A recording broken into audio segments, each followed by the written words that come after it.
Hi, everybody. Welcome to Pelvic Health Explorers expert interview. Today, I am so excited to have Liz Frey with us from Canada, and we're going to be talking about light therapy and the light therapy one from, let's see if I can do it like they do on TV. Like, here it is, the product, the light therapy one from Fringe. And Liz, introduce yourself to the group.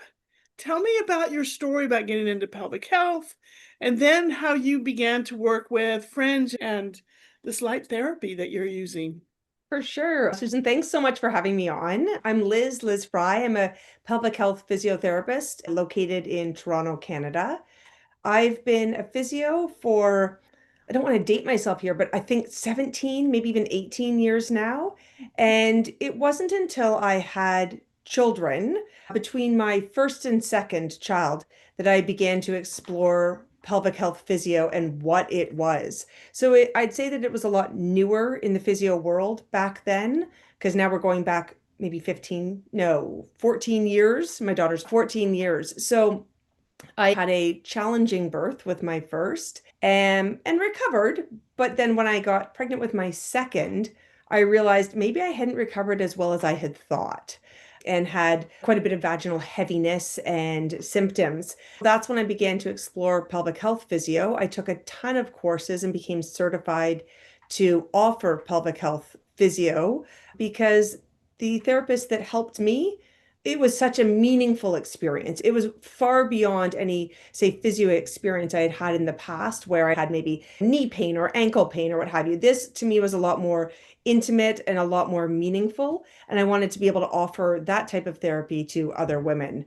So after having taken all these different courses, I began to offer pelvic health physio in my practice. And essentially, it flourished, it ballooned. There are so many women that can benefit from seeing a pelvic health therapist. So that is now my practice, a mix. I shouldn't say it's just my practice. It's a mix between pelvic health physio and your average hip or knee or shoulder or what have you, right? So that is me professionally. And as far as working with Fringe, the founders of Fringe, I had worked with them at a previous company, and that was, I'll call it a side hustle. It was a taping company, and I taught education courses for the taping company. And when they left and started Fringe, they invited me to be a part of Fringe. And the premise of us meeting was actually like a kind of a pelvic health situation where I didn't realize I was interviewing or being recruited even for this taping company way back when. And one of my friends told a story of how when I was taking these pelvic health courses, I volunteered basically to be the pelvic model at one of the courses. And so that meant that my whole pelvis was up on the big screen as they were doing external anatomy within the course. And at that point, it was the founder of Fringe, Ali, said to me, "You're hired. You're the kind of person that we would like to have working with us." And that's because I think because I'm not afraid to sort of test the boundaries or explore new opportunities. And I love learning. So if I could learn about, for example, my own pelvis, I was like all in. So Mhm. that's where, having worked at the taping company and then her starting Fringe, she invited me to become a part of Fringe and work with her in the pelvic health side of things, which is where the Fringe wand falls. So I can tell you a little bit about the wand. Do you want me to? Yeah, before we talk about the wand itself, I think a lot of people have questions about light therapy, red Oh, light therapy, infrared. Tell us a little bit more about the oomph behind putting it into the wand. What is the red light? What is the infrared? What does the wand do? Let us know that, and then we'll take a look at it and see this exciting product. for sure. So light therapy, when we look at light, we have the electromagnetic spectrum of light, and certain wavelengths of light are visible, and some are not visible. Some are what we call bioactive, and some aren't.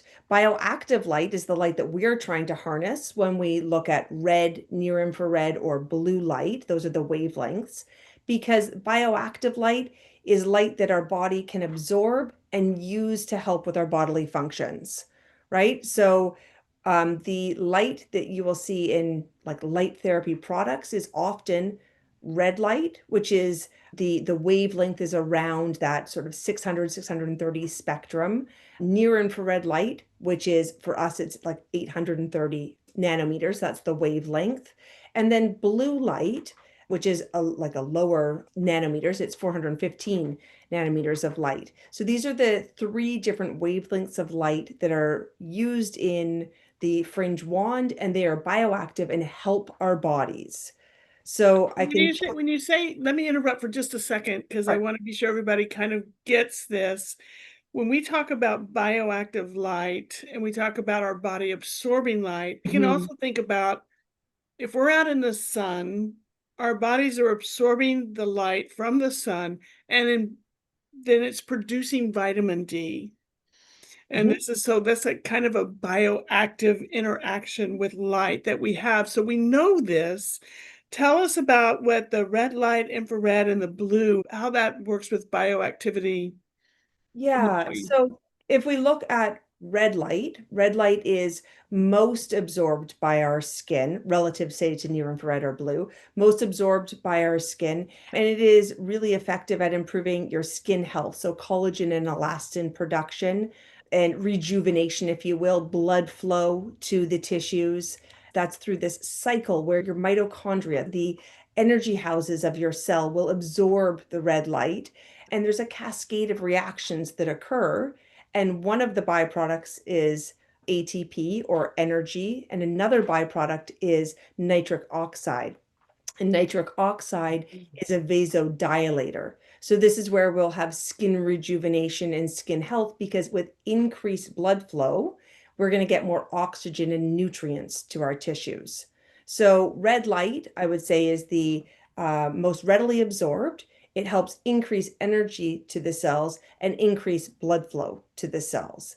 Then near infrared light is absorbed at a deeper level. Okay. So near infrared light is ideal when we're looking at reducing pain in tissues, reducing inflammation, or helping speed up recovery, because it is absorbed at a deeper level.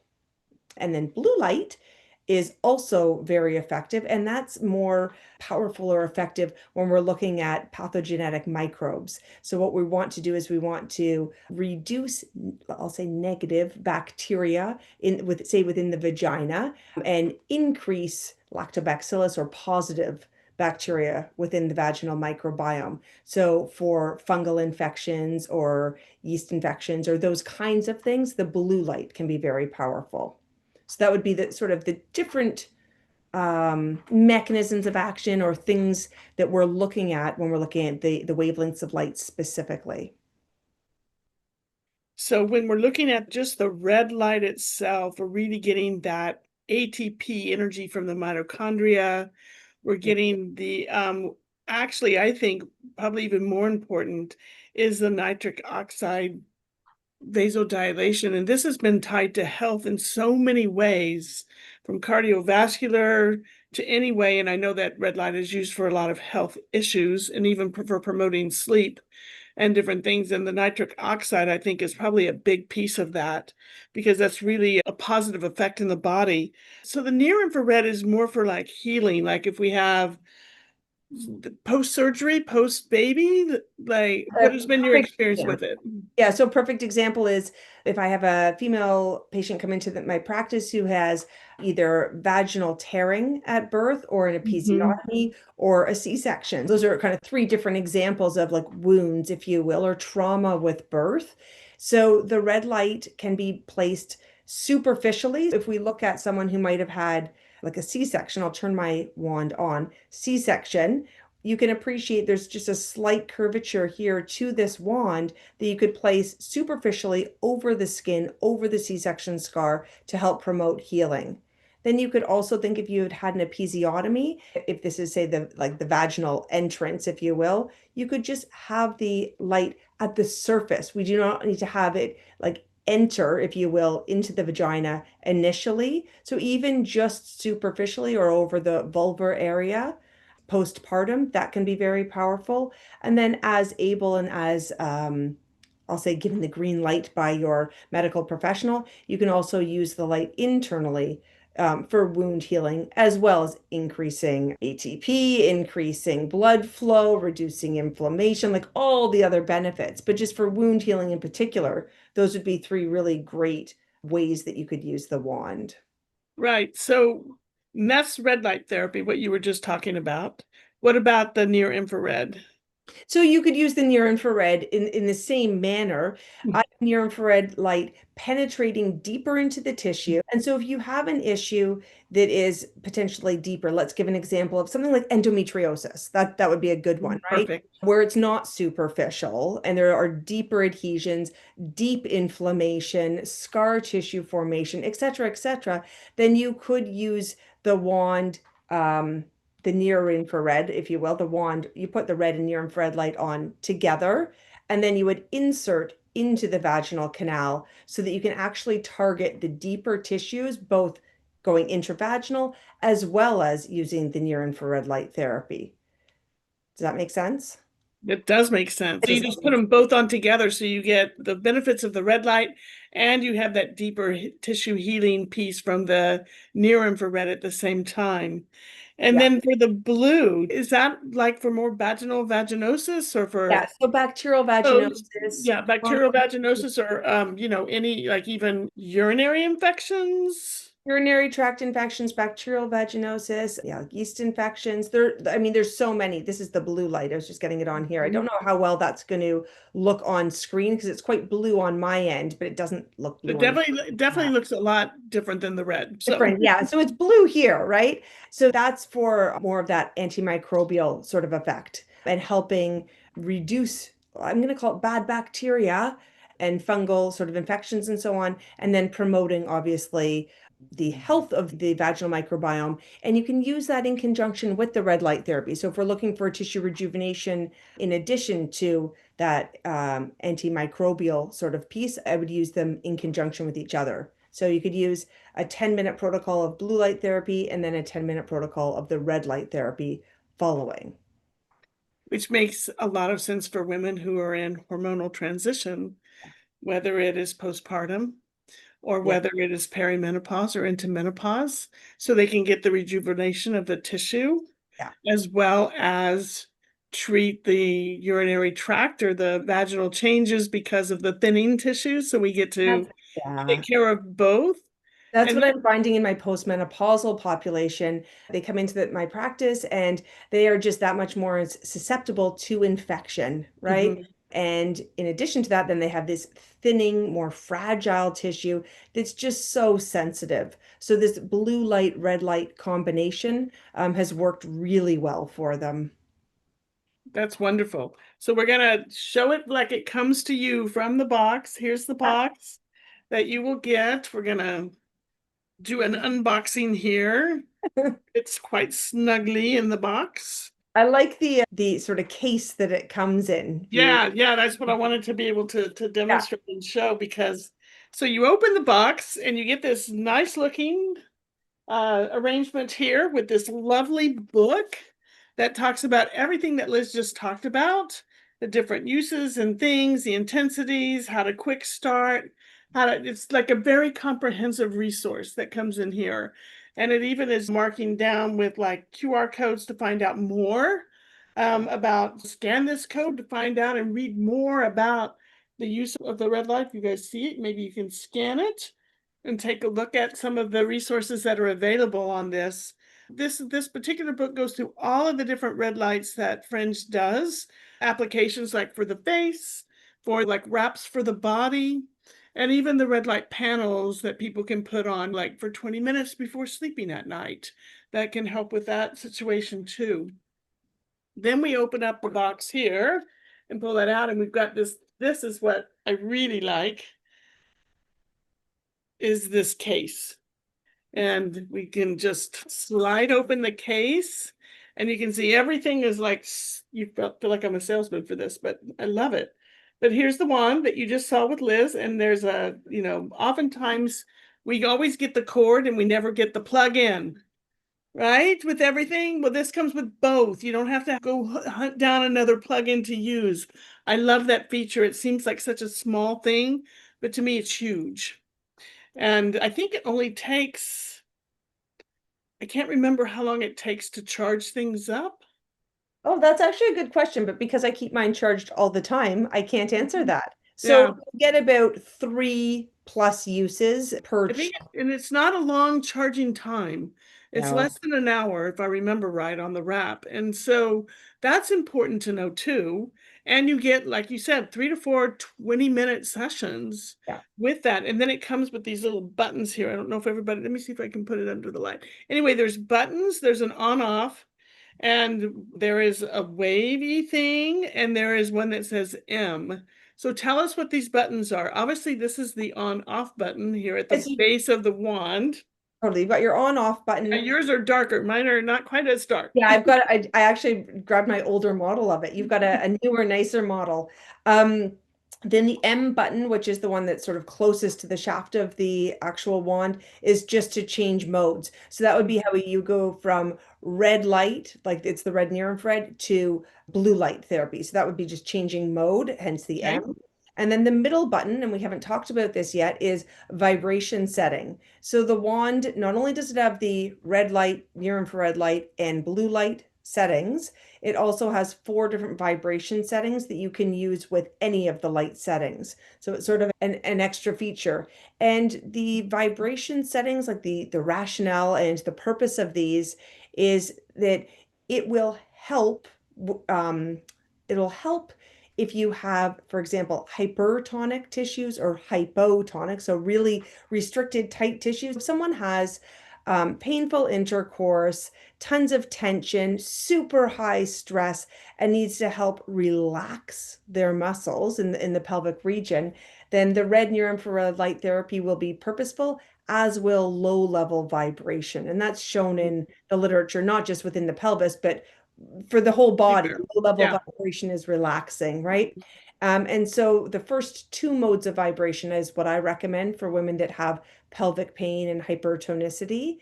And then on the other end of the spectrum, women that don't have a lot of tone and are trying to develop the ability to create tension in their pelvic floor. That could be someone who potentially has incontinence, like stress urinary incontinence, and is working to strengthen their pelvic floor muscles.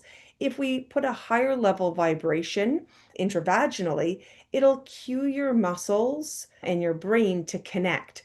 Often women have a lot of trouble connecting with their pelvic floor muscles because we can't see them. It's you can't touch them externally, but yet we're supposed to be able to contract them, right? So if someone has had, for example, a traumatic birth or surgery, or maybe just disuse over the years, then it's pretty hard to connect with that muscle. So a low level vibration can basically wake up the brain's connection to the muscle and be a huge adjunct to any therapy that they're doing with a pelvic health therapist. Like if someone's working on Kegels, working on strengthening, the vibration can be very helpful. So that's why we have 4 levels of vibration, and that's the middle button that you were speaking of there, Okay. and the vibration therapy. Since we both have different colors in front of us, we'll just see.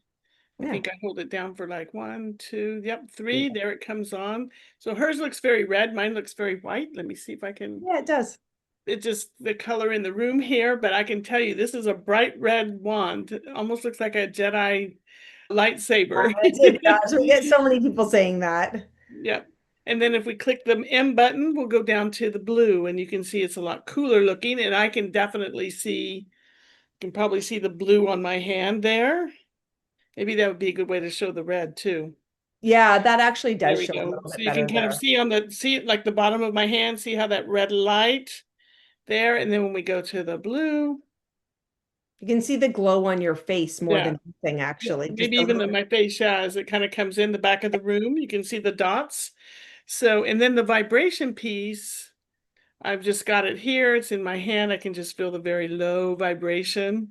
Yeah, and that is something to note, Susan. Like people, we often get questions about like kind of the levels of vibration and would it be too much for them?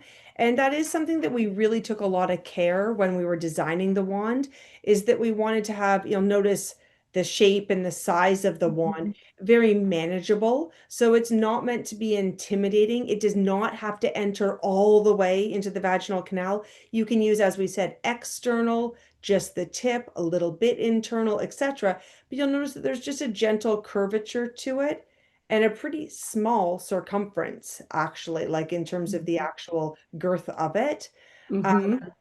So those are two really great features, in addition to, as And like you showed, the light comes out of the tip of the yes, wand.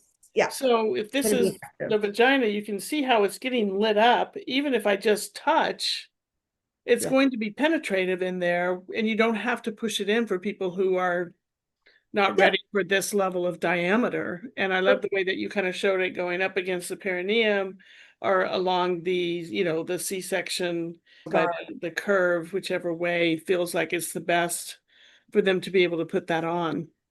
And then the very low level vibration, like you'll feel that in your hand. It's hard to, sort of articulate, but it is such a low level vibration. It is not like I'll say like a sex toy or anything of that sort. It's meant to be really soothing and really relaxing. It's certainly not intimidating for someone that does have pelvic pain, right? Because that is part of the like one demographic or person that does use the wand, right? Or people that Mhm. have pelvic pain. And the beauty of this is that you don't have to turn the vibration on. No. Yeah, if you don't want to, don't So have. yeah, so if that's not your jam or your client doesn't respond well to that, because as we know in the world of pelvic health and any other kind of human experience, what works for one person may not be the same thing for another person. And some people really like that, and some people not so much. Some people try it for the first time and can make it a choice like, is that, oh, I think I like the way that feels, or they can actually feel how they feel after, was that too much? So maybe you need to back off and maybe only do a few minutes of vibration, but you can keep the light going. Maybe you get it going, you get the light going, and then you put it on the low vibration for a little bit and then turn the low vibration off and continue with the light. So it Oh, offers a lot of opportunity for clinical, decision yeah. making and trial and error and not having to be stuck in like, it only does this or it only does that. I'll even have some women, just to speak to that, where they might have pelvic tone, like hypertonicity, and then with their breathing and relaxing and opening positions of the pelvis with vibration, with light therapy, it doesn't take that long for their tone to, like, say, soften or let go. And then they're actually trying to work on strengthening exercises right at the end of it all. So they might Mhm. use, let's say, the wand on a low vibration setting at the beginning of their session for 2 minutes, 3 minutes, 4 minutes, 5 minutes, just depends on, as you said, the individual. But by the end of a 10 to 15-minute session, maybe they're actually using the higher level vibration and have worked into doing more of a contraction versus at the beginning of the session. So even within a session, you can change your settings, right? It's not all protocol based and you have to do this or have to do that. Not at Mhm. all. Yeah, and the other thing about that is that what I think about this is that there's only so many pelvic health therapists to go around, and there's so many people in need, and good quality devices can help people in between session. Yeah. And for people who can't even, if you're doing telehealth, you can unbox right with your telehealth client and coach them right through it. And, because not everybody can make it into the office. We have an expanded way to get in front of audiences and talk and empower, give agency back to our clients. That this is another one that I think is going to be very helpful for people to be able to manage their symptoms and do the things because they may not be able to Mhm. get into an office. And I know that that's a big initiative in Canada. And I know it's also an issue just about everywhere. It's like, even in cities where there's lots of centers, it's still hard for people to gain access sometimes. And there's also an affordability piece to it, right? Mhm. So not only is there maybe a distance challenge for individuals to actually get to see a pelvic health Right. physiotherapist, but there's also a financial outlay for Canada, of course, like different medical system than the US, but with seeing a medical professional. So I don't think that the wand replaces seeing a medical professional like a public health therapist at all. I think of it as an adjunct if you Mhm. have a pelvic health therapist available to you. So it could maybe have you not have to go into the office as frequently. Maybe you can self-manage a little bit more, make bigger gains between your sessions, Mhm. right? Lots of different options there, but to be used as an adjunct to whatever your pelvic health therapist is maybe prescribing or asking you to do at home, for sure. So let's talk about the one question that I know that's on everybody's mind. Is this thing waterproof? I was wondering what you were going to ask or think of. I didn't know what your one question was going to be. I was like, Well, it's is it there's a water? few of them, but this is Yeah. one of them. So, yes, it's made of medical grade silicone. And yes, it's waterproof. I don't advocate for anyone to actually submerge it, say Mhm. underwater, but the cleaning process of it would be that you would wash it with soap and water between uses, and of course, then using it intravaginally. But I would not Yes, recommend using it underwater if right. one was getting confused Yeah. there. Yeah. Don't use it in the bathtub. No, exactly. And then based on the fact that it's a medical grade silicone, we also recommend using a water-based lubricant with it. You'll Mhm. notice that the surface of it is a little bit, I'm not going to call it sticky, but it is not as smooth as, say, a dilator would be. Yeah, like a plastic dilator. Exactly. But that's because we want medical grade silicone that is completely transparent so the light can actually be emitted through it. And therefore, we don't want to break down the silicone or have any interaction with it. And therefore, water-based lubricant is what's recommended to use with it. Okay. Yeah. And this is a per individual use. That's the intention. I do Yep. have some practitioners that will use it in their practice. And what they've done is they've taken a medical grade ultrasound sleeve, like their single use sleeves, just as if you were to go and have a transvaginal ultrasound, and they'll put the Mhm. sleeve over the wand. It has to be transparent, of course, for the light to be emitted through. And the practitioners that I know that have done that, it's not for ongoing use because you're not going to have clinically significant differences with a one-time or two-time Right. use or once Right. a week. That's not the idea. It's more of a client wants to just try, see if it's for them, and actually versus just holding it and seeing it, then that would be what they would do within their practice.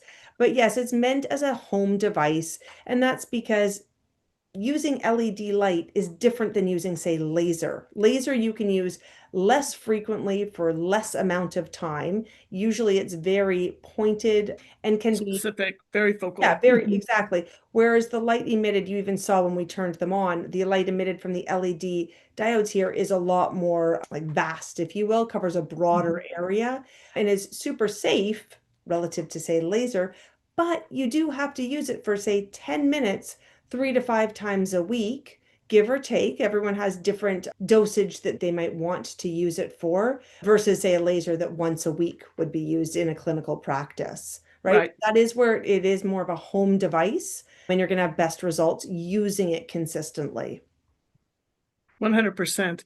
And I like the distinction about using the transvaginal ultrasound sleeve because that's the one that you want to use because condoms are going to be opaque and could block the light. So it's one of those things to consider that if Yeah. you're going to use a sleeve on it, even if they're going to go home and they want to use a sleeve. I mean, people are like, they are who they are. Being able to get the right sleeves for them is important because the idea here is the light. Yes. Yeah, for sure. Otherwise, just go get a dilator that vibrates, right? But the idea here is the light. That's the whole purpose of this. And we want the light emitted into the areas that, are going to serve them the best. And we don't want to block those up with something over that would not allow that light to come through at the same wavelength because opaque things are going to bend the light a little bit and change it.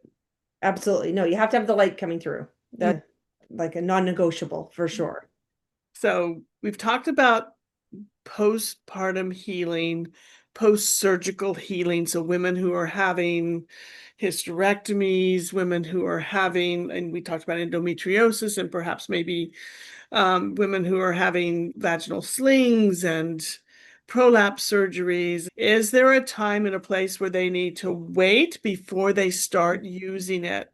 So they don't come home from the hospital in day 2 slide this in, no Yeah. recommendation out there, because that's going to be what people are going to go. How long should I wait before we actually get them started on this? Yeah, so light therapy can be used, say, externally immediately following any procedure, right? If someone's not comfortable using, say, the wand, there's also, let me just grab it here, we also have wraps, right? And I'll turn it on for you, but this is like a wrap that patients with endometriosis like to start with the wrap and put it right over sort of like their abdominal area because they find that maybe a little bit more, I'll say, comfortable initially if they're not ready for a wand. So you can Mhm. use light therapy immediately following any surgical procedure. However, I always recommend for people to consult with their medical professional with when they can have internal light therapy. Right? So often here in Canada, post having a baby, postpartum, there's this 4 to 6 week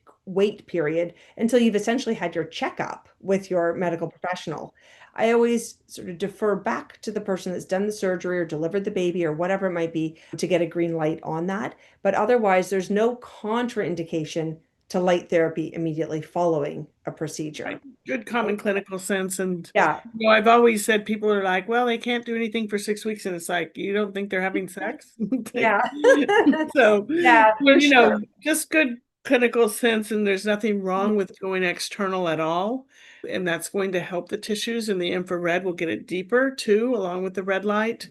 So I think that those are important distinctions to kind of understand and know.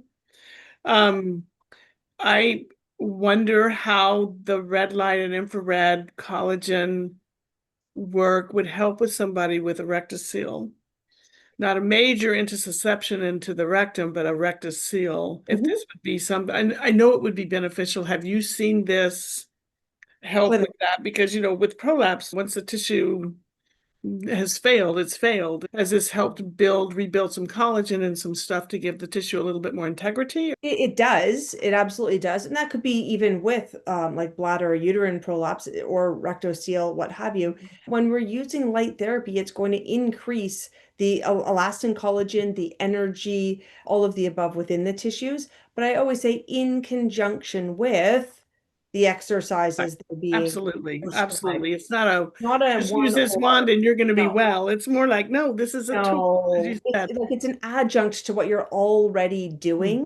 So if we think about with something like prolapse in general, but we'll look at pelvic posture and how that plays into things. We'll look at well, whether or not someone's doing their exercises. Like there's so many things. So that Right. Breath holding, multimodal not breath approach. holding. Yeah. Yeah, and so Nodding when they bend over, all those kind of things yeah, for heavy sure. lifting, their breathing strategies. So I would say using the wand in conjunction, like that whole multimodal approach, that's where I say, yeah, this is another adjunct and one more thing to add, if you will. And I would say the same with any of the conditions that I've seen the wand useful in. So I have a fairly large menopausal population that I treat, and women will come in, and the symptom that they often come in with is leakage, the like urinary leakage, incontinence. And then we will like look at their tissues, and often there is sort of some laxity within the tissues, some And atrophy. atrophy. Yeah, Yep. and inability to really contract the muscles when asked, that kind of thing. And so I've prescribed the wand to these individuals and had huge results, amazing results. And they're a very motivated population. So that's a good thing. Mhm. And when I say we see results, I mean they're a fairly objective result because you are either leaking or you're not. You're able to, like, I have one woman who's now able to go on her really long walks that she was not able to do previously without having to kind of get behind a bush and go to the bathroom halfway through, right? So Mhm. even the endurance of the muscle is there. Mhm. Those are some other, I'll say another population other than the postpartum population where I'm seeing huge benefits. Right. And we brushed just lightly on the mask. And I know everybody has seen people wearing the red light mask on all of the different social media channels and everything. And I think you and I talked before, Liz, you said if you need it in one place, you probably need it in the other. And So so, true. I mean, when the people Fringe ask actually about it, has that availability yeah. for clients who are going to ask questions like, maybe I need this for my face too. And it's like, well, we absolutely have that. but you also need to smile and laugh and use your face muscles. Yeah, and so when I'm Well. explaining the benefits to, say, a client that's in my practice with me, when I'm explaining the benefits of the wand, I actually use the mask as my sort of my analogy. So I'll say to women, you know how when as we age, we have these sort of lines and wrinkles that form, and our tissue just seems a little bit more fragile and dry. And women are like, yes, yes, yes, because they can really relate. And they see it in their face, of course, right? I say, well, you can appreciate what's happening in your face is also happening in your pelvis. And Mhm. this is why we're seeing your, and now fill in the blank with whatever symptom it is, like your prolapse or your incontinence or painful intercourse, what have you. Or And just even your skin, the yeah, back of your absolutely. hand. So that's where people will say, oh my gosh, right. Because they can really relate to the idea of the mask because that is everywhere. For sure, it's on my algorithm, right? On my Instagram or social media algorithm, but it is kind of gained a lot of popularity. Hmm. This is absolutely fantastic. I think the final one is Hmm. this when we talked about the perimenopause, postmenopause, and postmenopausal, I call it pinnacle. In my world, it's the pinnacle of your life because you're going to live decades there. This can be such a help for tissue and for atrophic tissue and for getting collagen rejuvenation and a lot of those things. And it's not painful, which is what I love. But I would also encourage people to do your vaginal estrogen. This will work better if you do. You just don't put your vaginal estrogen in and then put the wand in. Like you are using your vaginal estrogen twice a week. Your wand is all the rest of the time. So, Again, there's just, it's good adjunct. Yeah. sense. I don't want people to think one thing is better than the other or one thing should be. It's either or. There are some women who are not going to use vaginal estrogen, even though every study we show says it's not systemic. There are going to be a population that will not use it. And that's okay. They can be using lubricants and other things, and they can help repair their tissues as best as possible with something like, red light. That's Red where I light. say it's not an and or, and we're not trying to compete with, for Right. example, pelvic health therapists or vaginal estrogen or none of the above. It's one more tool to put in your toolbox, potentially use and have better results, right? Right. It's kind of like Sure. it doesn't replace your vaginal estrogen. It helps your vaginal estrogen work better. Yes. There Because are there's so blood many things. flow and dilation and all of these wonderful things. Yeah. So, and that's the same thing that exercise does. And I've always said this about, when we talk about atrophic pelvic floors and lack of blood flow and these things, it's like, don't forget there's a cardiac pump.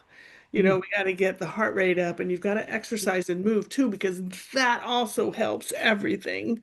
So it's always those things to kind of consider together versus like, okay, well, we either do this or we do this or we do this. Like, what's the choice? And it's like, no, no, no. All of these things can work.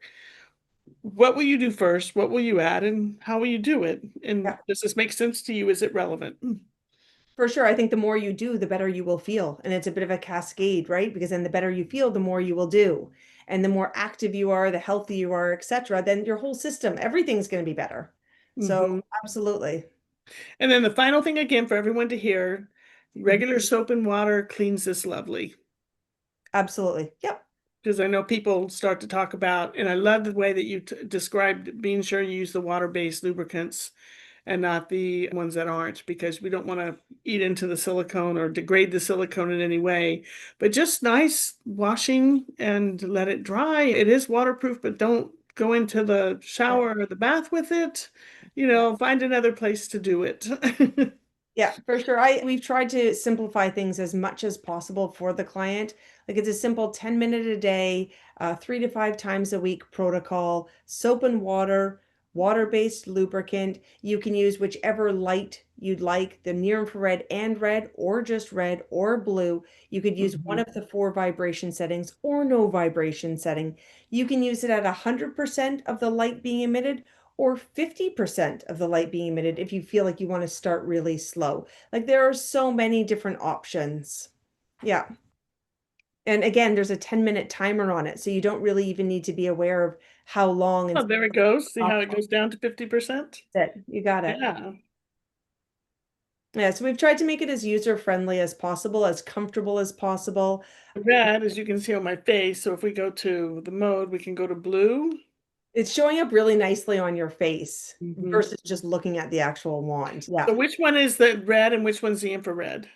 So there's blue. Well, the red and near infrared is the first setting, which is together. You Okay, can't so this is just, this yeah, one. Yep. you Hmm. can't just do the near infrared by itself. So you can do red and near infrared or just red. Just red, which is Or, where we are here, yeah, or blue. you got it. Perfect.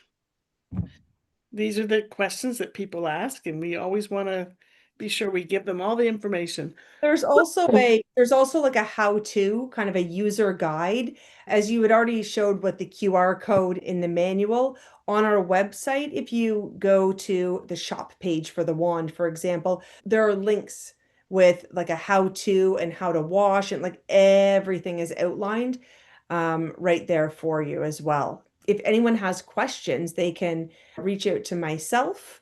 I'm liz@fringeheals.com, Hmm. or DM us on Instagram or hi@Fringe Heals. That's where like the main mailbox is for any questions. I spent the morning responding to questions actually related to specific conditions, even with is this wand for me? Or what about for this? Or what about for that? And so we're really receptive, and we really do want to educate and provide as much information as possible with light therapy, not only for the pelvis, for anything, but for right now, for our conversation, for the pelvis, like that's the context. So don't be afraid. Reach out, please, because we're happy to respond. Liz, thank you so much for your time today and for highlighting this amazing product and putting it out there in a way that people can wrap their head around the science and the possibilities for another really nice tool that's coming forward. We're learning so much about light therapy, and it's so important. And I really appreciate you spending the time and working with the company and helping it become more accessible to our population and to our clients. Thank you so, so much for your time. I Well, thank you so appreciate much it. for having me on. I really appreciate the opportunity to come and educate and share information on light therapy. So thank you.